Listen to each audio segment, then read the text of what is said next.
Hey, what's up, everybody? Ellie Alchemist here with a great friend of mine. Wonderful to reconnect, Kyle Craig, and we are here to discuss. I'm going to explain where my spiritual journey took me because when him and I knew each other, I just became Catholic, and I ended up working and helping out a couple friends with middle school RCD class. I think I said that right. Is that right? RCID? RCIA, yeah. RCIA, not RCID, everyone. We checked. And then I helped out the high school, and there was a lot of great things. And I do have to say, in my life where I'm at now, I'm so thankful for having Catholicism in my life. The connecting with the saints, seeing blessed places, like really bringing a holiness to the place of worship, as well as if you look at any Christianity strain, it all connects down to Catholicism. So I do believe that, like, if there is a place to be Christian, being a Catholic is the way. Like, that's what pulled me there in the first place. And learning about exorcisms and those type of things along those lines. And really, where things kind of made me start shaking on my faith was, I mean, there's some Bible verses I have, and I know it's from the Old Testament, most of them. And for instance, like in 2 Kings 23, 20, 21, Joshua slaughtered all the priests of those high places on altars and burned the human bones on them. Then they went back to Jerusalem. I mean, that's just him killing them. But Deuteronomy 20, 10 through 18, I'm not going to read the whole thing, but it essentially talks about when you're attacking the city, offer peace, and if they submit to it, then they will be your slaves. If not, kill them all, the kids and all that. And there was just a lot of things in the Old Testament that hit me. And then, I mean, there's stuff with the New Testament, with Jesus and the sword. And hmm I do understand there's a metaphor that can be used with an interpretation, like if you're not willing to battle for your faith, like with a parent, any individual, even over over yourself, and like you're not a follower. And it's just, there were things about that were shaky for me. That's like, this hmm sounds like I'm dedicating all my energy to this supposed to be all loving, all knowing God, yet there's this war and such happening. And so hmm it ended up driving me to look into ancient religions and kind of follow the things back to where they were, eventually getting to the Sumerian taught cuneiform tablets hmm and the Enuma Elish, the Atrahasis, gotta say that one right, and these different stories talking about the floods. It talks about hmm giants, and all across the continents in the world, we do have different scriptures and different religions that do all talk about the same thing. But what I was finding was when I would even bring this up, whether it was at a retreat with people or even kids asking about aliens or anything at all, and I would hmm mention any of these things, I would immediately be quieted, then talked to on the side. Yeah. And there's even some priests I had some pretty, it didn't get like aggressive, but like it was enough to be like, okay, I'm done going to any of these things here because I hmm can't find the answers. But as I was looking into these ancient texts, it looks to me as if there's a God, that there's more than one, and we are created in the likeness. And I do love the thing that Jesus says, that you would do things as I did and even greater things, because hmm I believe we have all of that God particle within us, and we are created in an image. And I mean, even if there are aliens that create us or whatever, or who created them, it all, it just Yeah. goes all the way down, whatever, and it all becomes a God for sure. And hmm I believe it's more of an energy based neutral, where it is all loving and all good, but it doesn't have like this personality attached to it. But it is of all. And when I'm just reading this, it should look like there's a god Enlil, which was hmm more of the aggressor and wanted to, the people to be calm and quiet and didn't want them to have this intellect. And Inky, who is one of the creator of the humanoid race, and then he decided to not kill them off, but give them the quote fruit of knowledge to make them be able to see things and be awakened and then understand the God divinity within them. And then when I looked into who that was damned, because I always have seen throughout history, the winners write what the history is. And like the book, the Goetia, talking about the spirits in Solomon's temple, all those beings in there are demonized names of different gods from way before. And you can then take, oh, okay, so like Astaroth, you can take it back to a farther root, and it's actually Ishtar, and they kept changing her form, and then over here she's Venus, known in these from these people. And it's just, I've seen lots of kind of damning beings name and entities. It got to a point where it's like, I'm feeling this self-hate. I don't love myself. I every time I do anything at all as a sin, like I go straight to a priest. I'll go here at 3 a.m. to pray just because so much is going on in my life. And it wasn't till I started working with these ancient beings and then kind of seeing the world in a different light of, we all are creator, we all are able to create miracles and, stop the system of oppression that feels like it's putting chains on us. And that's like really where it hit me down to, I just felt like I was being chained down. I was being limited. I was putting in the self-hate. And now I just don't have a problem. Like, I feel like they bastardized Inky to Lucifer. And so it is backwards. And like our society right now, we're being taught things backwards in our system from our media that is totally messed up. Yeah. But then I always go back to my roots, to like where I was learning about the supernatural and exorcisms. And, some beings during the exorcisms will say, I'm this spirit or that spirit. And then, like using Jesus Christ to exorcise a spirit and seeing that power behind there. And so, throughout everything that I've come to my conclusion right now in my life is I very much am into witchcraft, the occult, but I'm also about evolving, helping the human race, and believing we all have that God particle within, and we should help and heal each other and have that better vision, so everyone will stop being so trapped and broken down. And from the media to the religions, everything to me seems like a chain around. And so that's why I have broken out and have become how I am with things, if that makes sense. Yeah. Well, first off, I'm sorry that you went through what you did in the church. As somebody who works alongside priests, works alongside other devout Catholics, there is kind of a stigma, like don't do this or you'll go to hell kind of thing, which that may be true in what we believe, but that's not the way that you should approach it.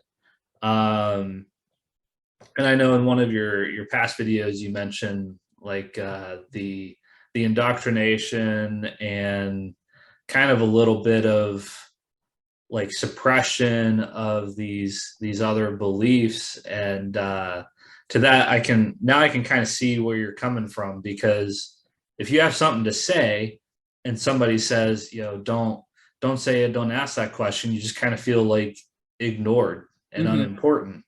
And like that sucks, man. I'm sorry. Oh, it's all right. There are right times, right people, and certain times of evolving. One of the biggest things definitely was, I forget, it was a wonderful retreat, but being told not to come back because of something like that. And I know that that's not everyone. Right. You are definitely an open-minded individual, and you're also staying strong on where you're at. Like, I can just feel that energy from you. Like, I really do. And I like that. Like, it's a very rarity, and not to run the other door out the door on that. Yeah. So, there's probably all kinds of things that we could talk about, but the biggest thing that stands out is like the person of Jesus. Was he God incarnate? Was he simply the Son of God? Was he an alchemist or a prophet? who was Jesus? I know from historical records we can definitely come to the conclusion that there was a man named Jesus of Nazareth who existed, because I think it was the emperor at the time declared that there be a census. So Mary and Joseph, the parents, had to bring their son Jesus back to the father's hometown of, I think it was Bethlehem. And so we know from historical records that he existed. But now I think what's going to shake things up here is, who is Jesus? Who did he claim to be? And who do I believe that he is? And is there, like, can we at least say that we agree that there is some absolute truth to this universe? Oh, for sure. Yeah. Okay. So it's not like, well, that's my truth and I'm entitled to it. Yeah, definitely. There is a truth. I mean, there's multiple realities overlaying on this one right here. That's a fact, Yeah. We're both bald. That's a fact. So we know that he was human because he was crucified, killed on a cross in the most horrible way imaginable by the Romans. We know that he had a mother, that he worked as a carpenter, that he had to go out and make friends. He had the 12 apostles. But I think where we start to differentiate is, what was he teaching? Was he teaching people to be nice, to be good people? Was he teaching them to be holy? And, really, that's where you start to look back at the beginning of creation, because we had to end up here somehow, whether it was from this, whether it was supernatural creation, whether we evolved from these little single cell things, which I think is damn near impossible. I agree with that. I don't think we came from monkeys. I think we were created by something or someone to exist for a purpose. Now, who are we created by? I think the chances are that, based on how long the Catholic Church has stood and how it evolved from Judaism, I would place my bets on there being one God. And in the Gospels, Jesus said, "Those who have seen me have seen the Father." So I think Jesus, not trying to challenge my faith, but just saying philosophically, if he is the image of God, then there's a pretty good chance that he is the big God.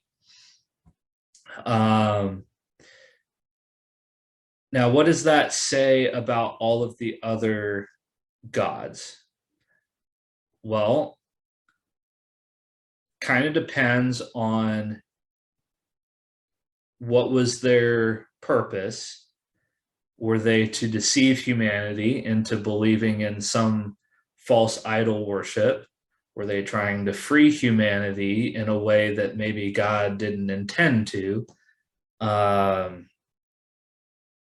And maybe they were tyrant spirits that wanted power. And so in the Bible, it talks about the war in heaven, how Lucifer, who was meant to be the greatest of angels, was he was also prideful. I think that pride comes before the fall. Lucifer was prideful and wanted to be God himself, and so he raised an army of the third of the angels. They all willingly followed Lucifer against God the Creator. because Lucifer wanted that worship. And so he was cast out for it, and he was renamed Satan. And from a Catholic standpoint, we know that those angels, they went down with them, but they're still around. They're still here, and they are most likely masquerading as these other identities, these other spirits, as we call them. And so they knew that they could not get back into heaven and take God's place, but God created man in his own image, Adam and Eve, and said, this is, and he created all these other things too, and said, this is good. And Satan, filled with pride and probably envy, decided, well,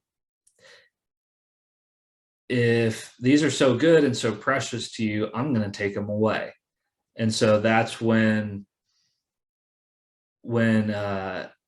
Adam and Eve, who were given free will, and I think one of the ways, probably the only way that they could be given free will to be obedient to God, is to give them something not to do, and that was to eat from the tree of knowledge, which Satan deceived Eve into doing, and then she gave it to Adam, which is why women can never decide where to eat, because the last time they did, they doomed all of humanity.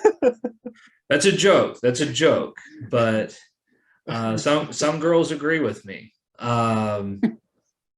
jokingly, of course. Now, that left man in a fallen state, because we used to be one with our Creator. Our energies and our frequencies were the same. Our soul was fulfilled. But when that separation happened, well, now we've got all kinds of things that can come at us that can take that spot. So looking at the person of Jesus, well, what was his purpose? His purpose was to lead us back to our Creator, so that one day, like, we're all going to die, and it's no secret. One day we'd be reunited with him. And so, I mean, gosh, there's all kinds of things I could talk about, from, like, I would say, when you say the big God, so Yahweh in the Bible, so when you look at the God in Islam, and the treachery of things that occur, I'm not saying all Muslims are like that, but there's radicals on every freaking side. When you take things to those levels, and it seems like a war, and you're going to fight, and it's like this blood animal, and then I see how the United States goes underneath that flag, and it's all about bloodshed.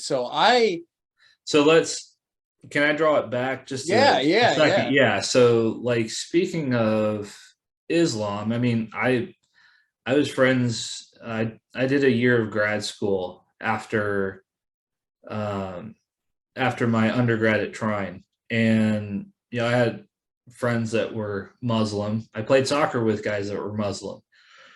Nice people. Looking at the religion of Islam itself, it tried to claim that it was the completion of Christianity, that Jesus was nothing more than a prophet, and Muhammad was the final prophet.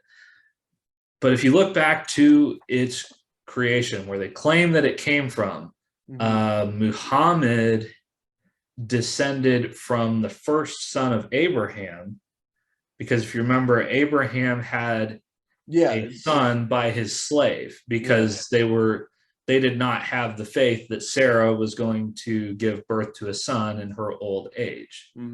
She did, and then the slave and her son were sent away. And so that whole time, you look at the difference between the Jewish belief and tradition, God the Father, because Abraham's legitimate son came from an actual, like, his wife, and was a father to him.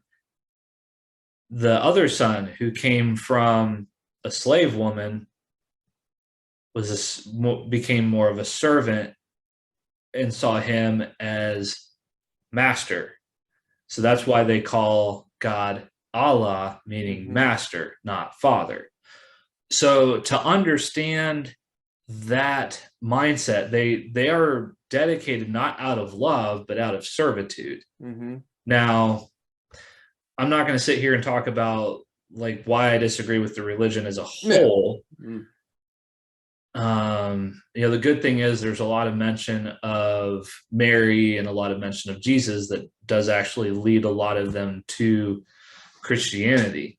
But I mean, there's a lot of conflict just in the Middle East among themselves. Yeah. Because they are drawn to supremacy. Like they want to be the best servants. And so you've got the Shittite and the Sunni, and you've got these warring tribes that don't have something that really unites them all as one. Now, I can't speak for hate groups like Westboro Southern Baptist and other groups that say, well, like, if you're not part of our Christianity, then you're going to hell. Good luck, buddy. Yeah. But like, to speak on war and blood, like that, I think that we just had an apologetics session on that. Father Stephen Felicia, if you see him, tell him I said hello, and he's hilarious. But he served in Afghanistan as an officer in the army before becoming a priest. Wow. And people will do stupid, dangerous things when they are scared. But looking at, like, well, we shed blood under the American flag. Well, that's kind of how this country started. Yeah. It was to free ourselves from the oppression of the kingdom. But like, I think right now we can agree that there's some kind of supernatural energy, supernatural spirit that seeks total control, total power. When you look at what's been going on in politics over the last decade, power moves, absolute power moves, and blackmail to a degree. And that's even in the music industry. That's in the movie industry. You have to say a certain thing, be a certain way, otherwise you're getting cancel culture. And that's the thing. We both see the enemy. Now, we might have a different perception of who that enemy is and what it is, because I don't like the idea that there's things in the Vatican that they're hiding, that they won't allow us. Why can't we read all the cuneiform tablets that have been taken? Why across the world are there these ancient sites with all these structures, sending military places there and blowing them up? Like, why are we trying to hide things in the past? And it just kind of feels like it's a part of the interweb loop of things. That's kind of like where it comes on with me. I'm like, I feel like it's another way for, like, it's like, oh, instead of trying to become God yourself, just sit here and wait for your savior to come back instead of taking action. Like right now, like, why wait for that when we could be that influence of what that is? And I do believe Jesus was here. I would totally agree with you there. And you did say what I would think about it. More of an alchemist, because he is connected to the divine source and he's came here to teach things. But I believe Krishna was also a part of that divine source and came here and had teachings to give. I believe Buddha was also a part of that, not the fake story or he's fat, but like, or, the other one where it's like really being able to have these downloads from the creator, source code into you. And you can do that. And I believe saints, like, still to this day, Saint Anthony is like, homie, like, anytime I'm losing an item, asking him, and Saint Jude, like, Mm-hmm. Always. And Raphael, the archangel, Yeah. healing, like absolutely. But like, I appreciate Saint Michael and everything he's done for me, but like Azure Ludu from the Simon Necronomicon gets jobs done way quicker when it comes to banishing things. And like, that's like where I'm just like, I don't see. I get like from the moral code compass of like stay Mm-hmm. inside of these lines, like don't go outside of these, like okay, but like if I'm staying in my own moral compass and like I love myself more and I'm not doing anything now, obviously everyone has their. You're right. There is at the end of the day what a good and bad is. Everything's so gray anymore. So there are certain perceptions and realities, from programming, Mm-hmm. from how our parents were, what we think is acceptable.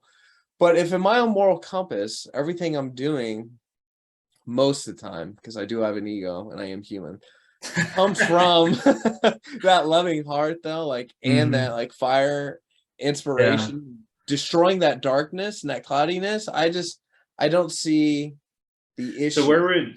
where would you say that that moral compass comes from? I would say from it's something that's in everyone. I think it's from God. I would call God Sat Nam, which is just like the infinity of all. It's just all creator, just like by just saying it Sat Nam, and just like going into that, it's like this infinity of love energy, and it's just a source. But like I said, I don't think that this God we can put in a box. I believe Jesus connected to the source, the creating, and him wanting Mm-hmm. us to do that. But I do feel like that God, there's just like an edge to him, and I don't care for it because I'm like, I'm not gonna come here and like, oh, this and that every single Sunday when I can just go be a great person in my everyday life. I don't need to have you say you're good or bad. I'm like, I'm good, like in my own eyes. And so, and maybe that's a personal thing for me because I took the Mm-hmm. confession very serious. When I was a Catholic, I took it very serious. Like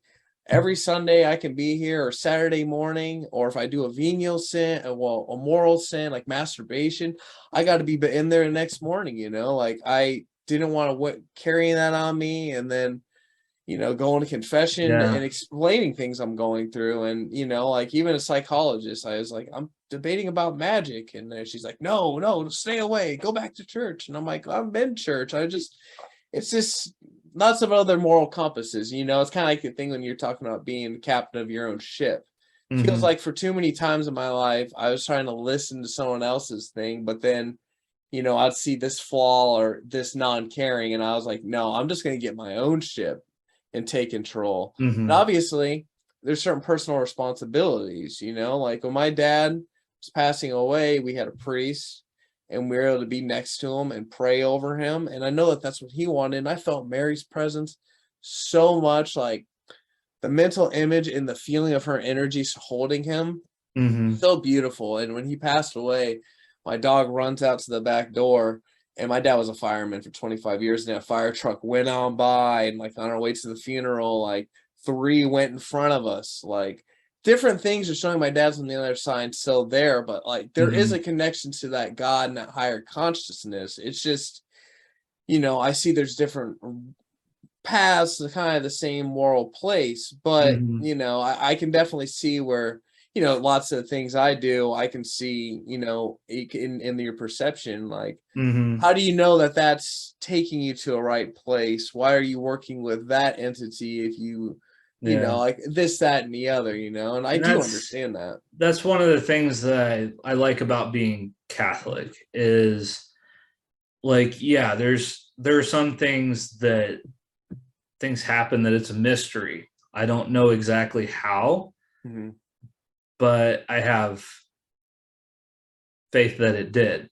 But there's a lot of things that the Catholic Church teaches that they come to a logical conclusion about things. It's not like, I mean, I could throw evangelicals under the bus all day, but it's not like, oh, well, I believe in God because I just feel that He's real, and it's like, no, we can. I mean, you look at creation itself. I have actually one of the guys that worked on intellectual property for me back in the day. He's doing his PhD in like neurology, and he's studying fruit flies, and like the amount of complexity that goes through the neuron system in the brain of something that is like literally that big. Mm-hmm. And we aren't even close to matching that. Like, how could we hope to be gods when we are outmatched by something that is so annoying to us every time we bring out fruit? It was like crystals too, like quartz crystals. Mm-hmm. We use that for our computers. It holds so much memory and data. It's Yeah. something so small. It's like our brains aren't fully there to inactivate it. And I feel like we are Mm-hmm. limited. Whether it was a fall from grace, whether it was a dulling down of our godhood, or generations of everything else, whatever it may be, Yeah. we definitely are not at our fullest, at our purest. And I would almost argue that that's a good thing. Hmm. So I have a friend that dabbles in like the multi dimensions and like the like mushrooms and the Psilocybin and yeah, ayahuasca and some that type of the stuff. drugs that give you that trip, and how there Yeah. have been Yeah. recordings where people had the same exact experience, and these other beings were, you know, talking to him saying, "Hey, have you seen so and so?" And it's the Hmm. guy who just recently was on that trip. And on, like, we know that our brain probably only operates at 10% of its actual capacity. Hmm. Like, if there was some kind of switch that activated, whether it's an adrenaline rush. I mean, they did studies on some, like, when you're falling, your brain actually can slow down. I'm can't actually slow down time, but it But slows down your perception. perception of Mhm. it. And there's all these things that, like, yeah, we could be even greater than we are if we just made, this manipulation here and this one here. But at the same time, I'm like, if we were to see some alternate, like, spirit right in front of us, would we be able to even comprehend what it is, what it can do? And so that's why, like, we have bodies that were created to be good and to do good things. But if we start looking at, hey, what's in this dimension over here? What's in this door over here? Then we're kind of distracted from, like, what is intended to be good. Because if, like, we both realize there's an enemy that is vying for control of our souls. So how is that enemy gonna, um, how is he going to catch your attention if you can't even tell what's going on over there? You don't even notice it. And so he's blocked. Now, um our we I think we can say that we both believe that we are a soul encased in a fleshy Shell. Yeah, substance. yeah, for sure. But I'd agree with that. like, recently there was talk here at the office about, like, why is death so scary? It should be an exciting thing because we're entering into this new state of being. But death is scary because our souls were never meant to part ways with our body. Once our souls exit the body, we no longer have anything to give feedback on our environment. We're just like, um, all we can do is really think. Well, I there's can't. there's when because I've done all these psychedelics that we're talking about here. 100%, dude. And they've all honestly, they really have been super healing because it's like a reflection. But it's like for ayahuasca, for instance, the feeling of like not worrying about death, and it's like more homely. It's like your spirit on the other side, you're more at peace. Being inside this body is more like what? It's different, and I personally think your spirit can, whether that's a part of your contract with God or whatever it is, can be put into different bodies and you grow spiritually because one life doesn't feel like enough.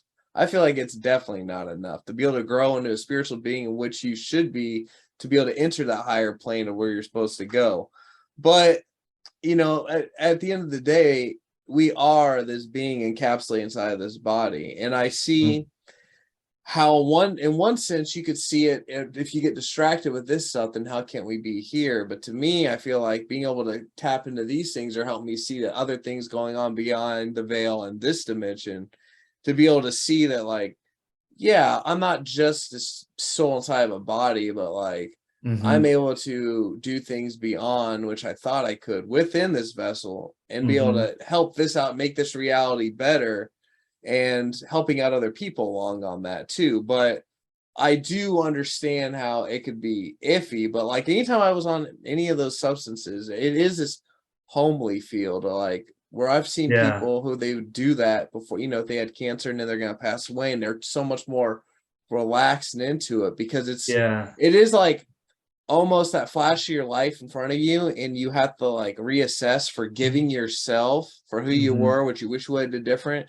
loving yourself, realizing like the love of the creator, the love of the planet, love of your ancestors who care about you and your guardian angels. Like there's so much love. And you get that feeling too. Like one thing I do miss about retreats, it's always that last morning, because people have a transformation. There was tears that were shed.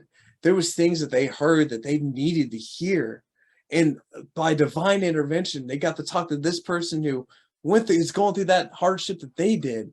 And like the beauty of all that loving energy, and like from end of retreats, or when it's like the end of like your football season with your friends, or an ayahuasca ceremony, there's this loving embrace which you have that in that community.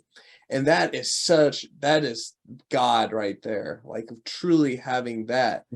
But being told to do anything negative. Yeah, Jesus said, where two or more are gathered in my name, I will be among them. So there's a lot of truth to that.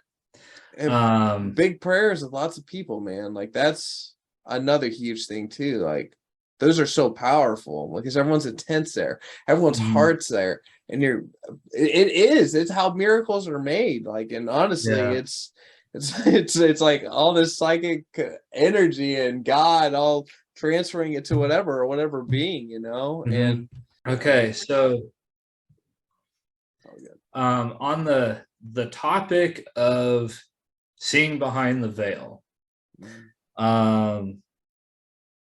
so for one thing, like I have enough going on in my life that I don't really care about what's going on behind the veil. But what is it that makes you want to see the beyond, see these other dimensions and so whatnot? I'm going to give you a story and also an example on how it helped.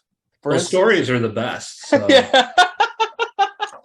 I love you, dude. I love you, bro. All right. So when I did ayahuasca, I went there because I couldn't seem to find the healing I was searching for the loss of my father. Because the last 4 months he was alive, I was just there's so much fighting that went on in the previous, and I know you kind of know about some of it from the past.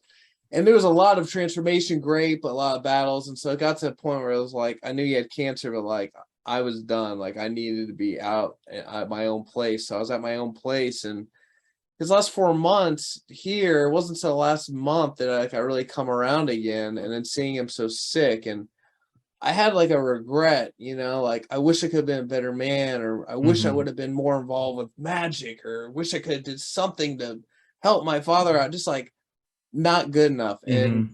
so I went and did ayahuasca.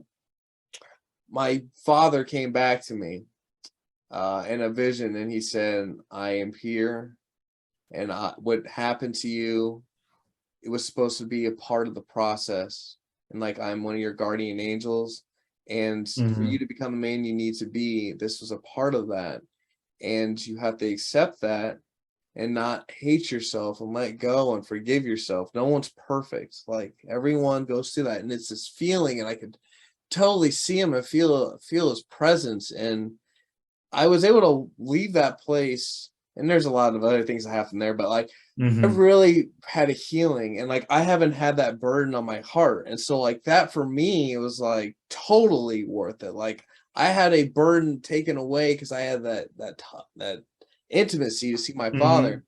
But a thing like seeing Beyond the Veil and all that, one of my favorite retreats I went on, I think it was 2014, and I didn't bring my Bible, and I just kind of felt unworthy being there. But what Mm-hmm. called me there in the first place was when I heard God's voice, a God, I don't know who, saying Ephesians Yeah. 4:17. Was this the Mastodon Awakening? It was one of the Mastodon Awakenings, Oh, man.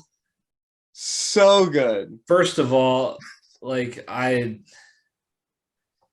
not that I want to like tell people not to go to Awakening. I mean, it had its good moments, but it was one of those retreats that I personally felt was very superficial. Mm, Like it didn't touch me deep enough. I got to meet a lot of new people, which was great. Um, but I think that whole point of Awakening was to, the environment that you're in is more of like it wasn't churchy, it wasn't very religious, it was a school gym and another. It was I think it was at St. Charles, the one that I went to. But like the whole experience was, it left me wanting something more, I mm, guess. mm, And so like that's why I appreciate when we went to St. Felix and had retreats there.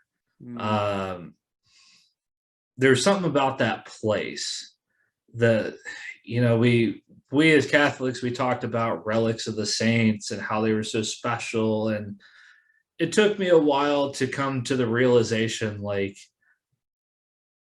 the people who existed like left a certain imprint, and it could have been like a reverberating frequency that they left behind that carries some weight.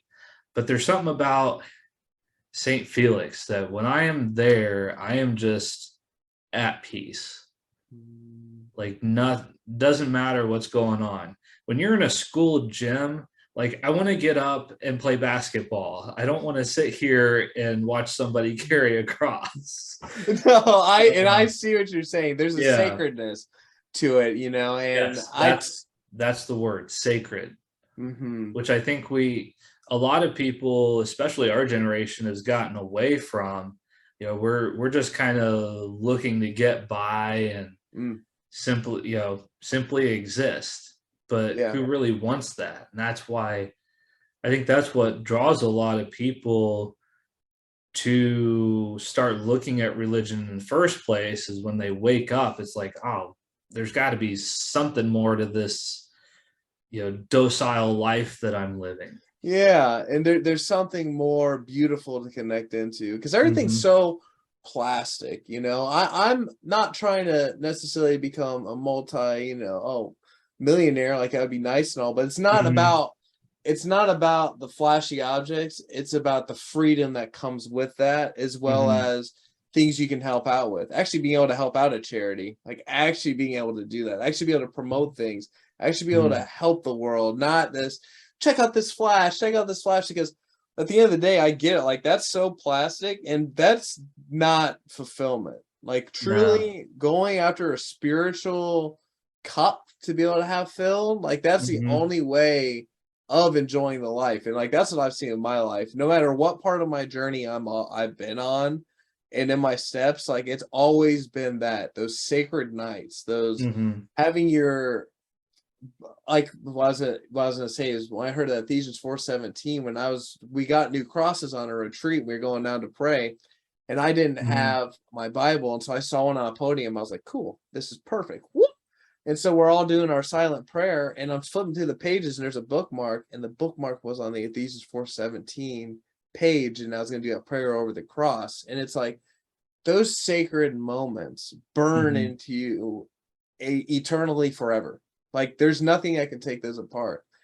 And otherwise, things can just be memories. Like that was really fun. That was funny. Mm-hmm. Like, oh yeah, but like that can make you smile, but like internally full of joy, knowing that there's something greater than going around and a Mm-hmm. bias. And so like that to me like is kind of why I like going and putting my nose in the other closets in other realms, because I feel like those events happen a lot. Like their Mm-hmm. frequency occurs so much more. And it's not to say I'm chasing after I need my synchronicity for the day. Otherwise, am I in the right? No, like I'm not trying to do that, but it's like it's this energy. It's like how you feel like at the Mm-hmm. church. There's a familiarity of sacredness, and I get to experience that whatever state conscious it is. And in my dreams at night, recently I've been able to dream and talking with my dad, and it's like Mm-hmm. I consciously know he's not alive there, so we're having a deeper discussion. And is that spiritually happening? I think so. But Yeah. regardless, it emotionally helps me out, spiritually helps me out, versus the first couple of years he was gone, I didn't have any dreams at all, and I never Mm-hmm. saw him. And anytime I did, it was a dream of arguing. And it's Yeah. really that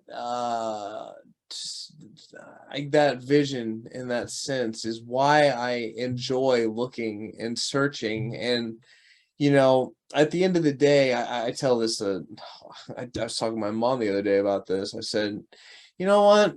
At the end of the day, you're gonna have to go to your grave by yourself. Like at the end of the day, we have to go to sleep, and whether you're with someone Mm-hmm. or not, you're in your own thoughts. Like we have the responsibility on ourselves, and not to put the whole burden on us in a sense, because just like instances of COVID and everything else, Mm-hmm. there's some things we can't really control. And sometimes we can only do as much as we can. And sometimes we're in emotionally wrong states to do whatever. But at the end of the day, like being okay with that and those decisions, and where I feel like spiritually in my life, and you never know, it can never happen, but I feel totally fine and at peace. And that there is a judgment, like regardless of making friends with this being and that being, I know what I'm here doing and how Mm-hmm. my heart is, and truly my intent with everything I'm doing. And that's really how it feels in my heart. Now, like I said, I understand there's probably a list of things that people say, no way, going to hell. And I mean, that's fine. Like Mm-hmm. I'm not tripping up on any of that, because I know while we're here, we can bring hell or we can bring heaven down. And that's Right. all takes place in your life, your perception of your reality you're living in. Mm-hmm. And that's, someone just drinking there, it's understanding where does your treasure lie? Huge Yep. thing. What is it that brings you that joy? For there And your heart will be also. exactly. And that's the thing too with the Bible. There's some psalms are so beautiful. There are so many Mm-hmm. beautiful things I see in it. It's just a couple, things here and there that I'm like, I'm just gonna cut out all that. And if we are like Jesus and doing things of that mindset of connecting with that higher consciousness, to have that channeled energy flow through you so you can be able to help out other people and create miracles Mm-hmm. through that power. I don't I just, to me, like it seems like the same page, except for I'm just not going to a priest. But I do get the sacredness behind that too. I Mm-hmm. totally can understand that. There's about a year of my life I did think about it, because of the exorcism factor, honestly. But then it's like, you're really gonna try and join an order to try to do this? Like, what do you do? Like, what are you doing, dude? And I then mean, that's that would be pretty sweet if that were your calling. Yeah, yeah. I Like, mean, I ended up doing I've you done know, 5 in my there's an lifetime. exorcist that you should look up. His name's Father Chad Ripperger, Okay, I'm typing that in. Ripperger. He's gotten a lot of attention Okay. recently, but he's you have Wow. to be careful with him because he is very bold and straightforward Yeah. and does not give a damn if you disagree with him. No, that's good though. Yeah. It's people being And strong. he said some things in one of his speeches that, like, I'm like, I want to rise up, but I can't, because if I think about it, it's offensive and it's the truth. Crap. Well, that is a kind of the way the world is. People are really Yeah. sensitive, and they don't like But any. one of the things that he said is like, um yeah, the devil only has as much power as we give him. um we kind of share a type of prayer with Protestants, our other Christian brothers and sisters, and that it's called the binding prayer. Mhm. It's like, spirit of lust, I bind you in the name of Jesus Christ. Go before the cross and receive your punishment. It's not the exact words. I would never use it to cast out a demon, but the power of telling a demon to go receive your punishment. Mm, wow. And it's all done in the name of Jesus. Like, that is powerful. So when people say Christ consciousness, does that to you? What does that bring to mind for you? Christ consciousness. Um, well, I don't know. It's a weird thing because, like, have you ever walked into a room, like, about to talk to someone that like, actually really know and kind of in tune with, and you're Mhm. both thinking the same thing without mentioning it? Yeah. Yeah, like, I've had that kind of stuff happen. Two great minds think alike, but the whole Christ consciousness, I wouldn't know exactly what you're referring to, but Mm. what I think about is, um, Saint Paul said to put on Christ, and that means, change your mindset, change the modesty in what you wear, take off all the jewelry and don't worry about tattoos and focus on him. And I think that, to me, is the Christ conscience, because when we're in the same mindset as him, and that you're a human being, you're deserving of love whether you are sinning or not, and if you are sinning, we're calling you to freedom, and that freedom is in him. um I feel like there was something else I was going to say, but No, no, I that's just forgot it. It no. happens too often. It happens all the time, man. I get it, but like I do feel that Christ consciousness is like that Christ fire that is within everyone, and I Hmm. always pull it back to that creator, whether or not we believe that's the same being or whatever. But within everybody. Everyone has that part of God within them, and once you're aware of that and that Hmm. lovingness, I believe it activates not only within yourself, but then it sets fires to all those others around you. And I know there's different definitions for Christ consciousness, but that's just I do feel like that's at the end of the day the place where we're all stepping to go that way. And some Hmm. people do it different, like I said, different paths. And I know there's some I forget what they're called. They live over and like they do everything absolutely like to the point where they're like dirty. I forget what they're called. Like they eat their own poop. They do the most they were like naked running around like these Yeah. crazy temple. Like they go all the way to the exact opposite side, but that's their path to get wherever, and then eventually that's how they're going to get to their nirvana and everything else. Like, and I know that that's a disgusting path, and I wish I could be able to really dive into what the hell that was. That sounds like I don't want to dive into yeah, that. Me neither. But there are definitely different. Ladies and gentlemen, I present you a pile of shit. This is your God.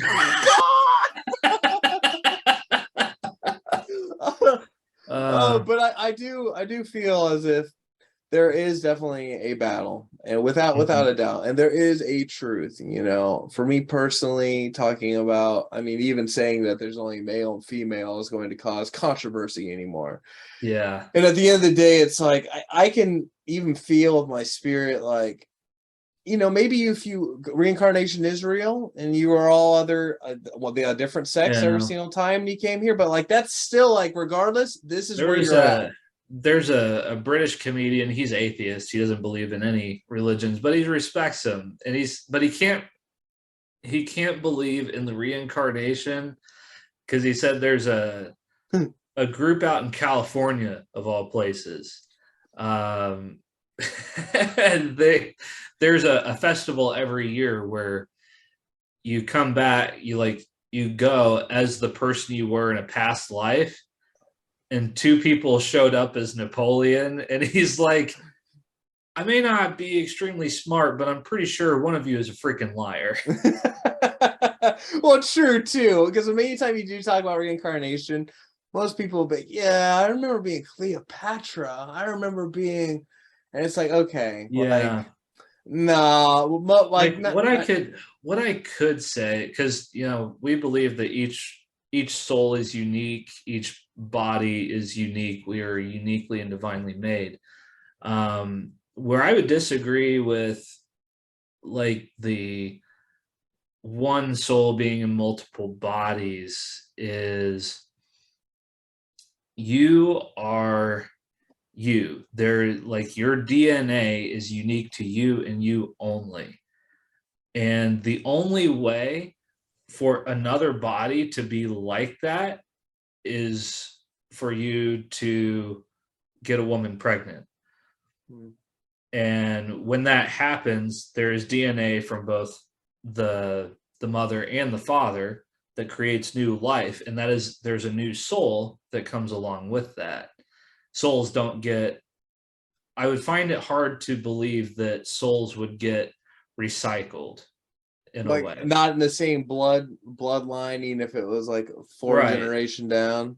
It would be kind of fascinating if it did, but I think the probability of it happening, because again, like, being in Catholicism as long as I have been, and being a man of science and engineering, like, there are things that I could say, yeah, I could see how that could be possible, or how that could be real. Or you could be like the man sitting next to me at a bar a few years ago trying to convince me that gravity doesn't exist. Luckily, my friend was the bartender, and he saw that I was about to like end this man's dignity. And he did the most cliche thing. He's like, so how about this weather today? And the guy's like, oh yeah, it's pretty good. And we talked afterwards, and he's like, yeah, I could tell you were not happy with him. I'm like, no, he's trying to tell me my whole degree is meaningless because Newton was wrong about gravity. Oh my gosh. Yeah. Well, that's the thing. There's a lot of that type of conversation. Yeah. And we've hit an hour, and I still want to talk to you afterwards.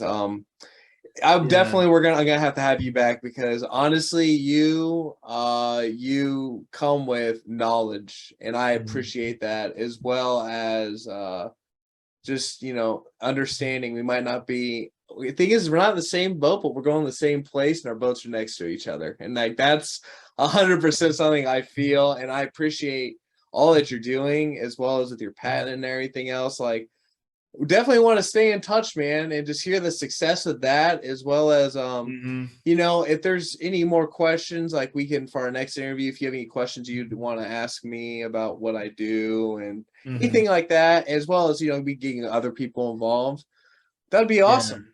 And if you had any final words for the viewers, and if you have anything you'd like for them to follow or any of that stuff, the floor is all Sure. yours. I mean, I don't really have anything to follow right now. You can search OLGH Young Adults on Facebook and on Instagram. Like I really want to get somebody on board who knows social media and really knows how to post things, because I don't. I hate social media. Um, but I mean, I guess my challenge for you and the viewers, because I like doing that kind of thing, look, like if you're coming across like I want to say, if you're coming across a spirit when you're practicing whatever it is you do, because I know alchemy kind of involves a mixing of different beliefs, but I would ask that spirit if it recognizes the authority of Christ, of Jesus Christ. Okay. Yeah, That's that's something I like that. That's that, dude. I like the challenge. That's always good. Dude, thank you again for coming on. Everyone, we're definitely going to be having a part two. So put any questions you would like for me or for Kyle down below. Stay blessed and take on the challenge. See y'all later.